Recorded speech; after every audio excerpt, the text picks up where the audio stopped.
Muy bien, me llegaba un mensaje por privado vía TikTok haciendo una pregunta y primero quiero no llamar a la reflexión ni mucho menos, pero sí me llama mucho la atención cuando se pregunta por el solo hecho de preguntar y de saber y no se le encuentra ninguna utilitariedad a la hipotética respuesta. Es decir, queremos saber cosas que si nos detenemos a pensar una vez que aprendamos eso, ¿de qué nos sirve? No nos va a servir de nada. Sencillamente queremos saber por saberlo. Como el qué pasa después de la muerte, tendría un sentido. Pero preguntar, por ejemplo, cómo un Eyú llega a ser caboclo, o si puede llegar a ser caboclo, o si ese caboclo puede llegar a convertirse en pretovelo, o si mi abuelo Niato se puede convertir en Eyú, o de qué se trata eso y cómo funciona. La verdad que no tiene mucho sentido, pero voy a tratar de dar rápidamente una respuesta para sí que se pueda sacar algún provecho. Y para responder esto, aunque ustedes no lo crean, fue una pregunta, tenemos que abordar la parte del mito y entender que no solamente la religión yoruba ni las religiones de matrices afros tienen y tienen la esencia de su culto en lo que tiene que ver el mito y gira todo en torno a eso, sino que en la Umbanda también se utiliza esta idea de mito. Y para dilucidar esto, tenemos que comprender primero qué significa un mito. Y un mito es un relato, una narrativa totalmente ficcional para de alguna forma explicarnos la realidad. Lo vuelvo a decir, es una narrativa o un relato ficcional, no mentiroso, sino ficcional, para explicarnos la realidad. Lo que vendría a ser una metáfora para los movimientos tropológicos en la literatura o en los géneros discursivos, oralmente también. Cuando yo meto una metáfora, lo que estoy haciendo es ablandar, endulzar lo que quiero decir. E incluso se puede meter mucho más contenido y significado utilizando ciertas palabras mucho más resumidas que tomarme el tiempo para explicar detalladamente cada cosa. Entonces, a buen entendedor, pocas palabras, ¿sí? Eso más o menos es el mito. Entonces, cuando abordamos rápidamente la idea del caboclo de las siete encrucijadas, por dar uno de los ejemplos más populares y más conocidos, y hablamos del padre Malagrida, hay varias cuestiones ahí discutibles porque no se logra entender lo que es un mito y ni lo que es una referencia ficcional para explicarte algo.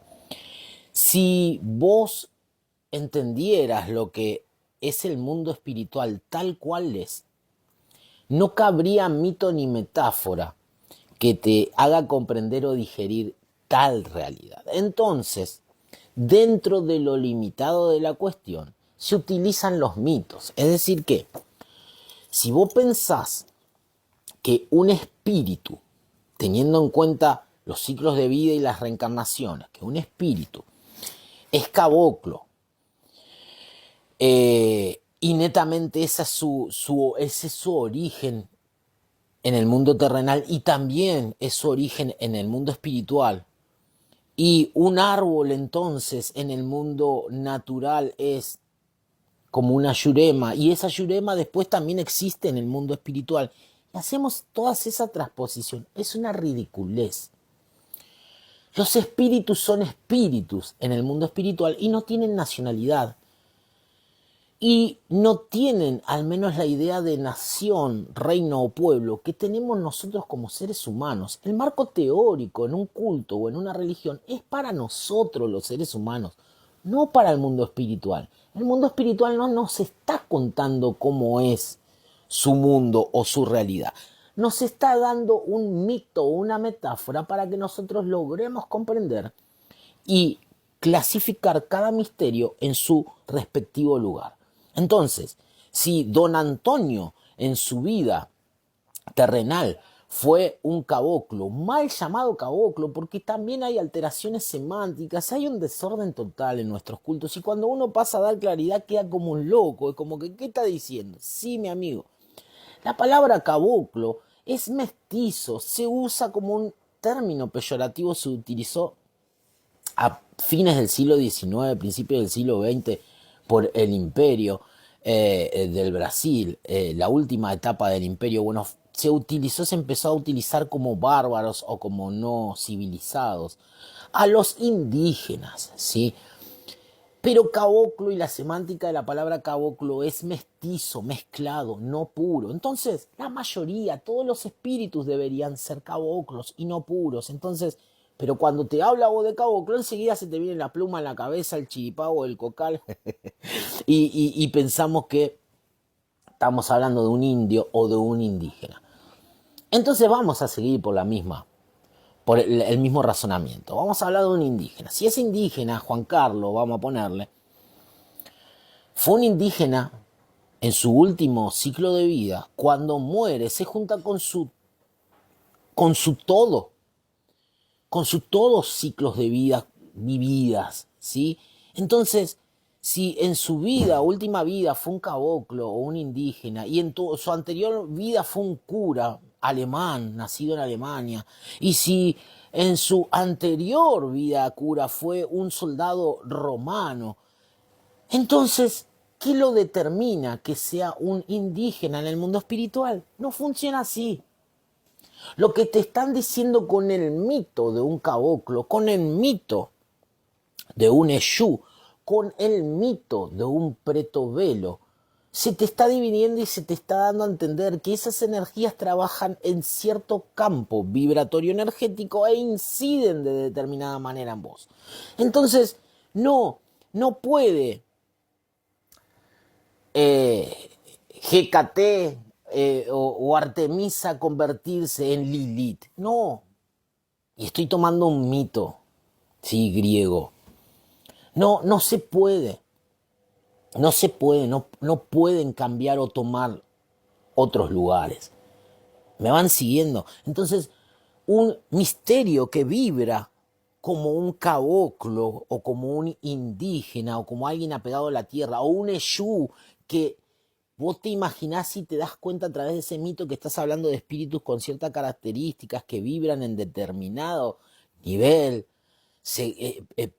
la luz en las tinieblas, la idea de el mensajero de Dios en las tinieblas que porta la luz y que llega cerca del ser humano como cualquier otra divinidad no llega. Y todas esas cosas no significa que en el mundo espiritual sea así, que cuando vos te mueras se te abran los ojos y encuentre a tu pena branca ahí con todas las plumas, a tu Exú con la galera tomando whiskado. No funciona así, no ocurre eso. Entonces, transponer o tomar el mito de forma literal es una locura y es totalmente irracional. Comprender y aprender a leer el mito, ¿sí? Entonces, allí vas a tener un indicio de qué es el marco teórico o cómo funciona la realidad del marco teórico del culto o la religión que estés practicando. Por último, hasta en los nombres. Los nombres, vos fíjate, de cada misterio son adjetivos que pueden flexionar en verbos. Es decir, trancarrúa no solamente es un nombre, sino que es un verbo. Te está diciendo qué está haciendo, cerrando calles. En la lengua romaní significa el protector o el guardián de las doncellas del rey. Esa no la sabía. Entonces, te está diciendo algo, no te está diciendo que esa persona o ese espíritu se llama así, sino te está diciendo que esa falange y esos reinos espirituales trabajan y tienen una virtud puntual. Que vos te imagines determinada cuestión está bien porque vos sos un ser humano, pero eso no significa que en el mundo espiritual la verdad sea de esa manera. ¿Se entendió?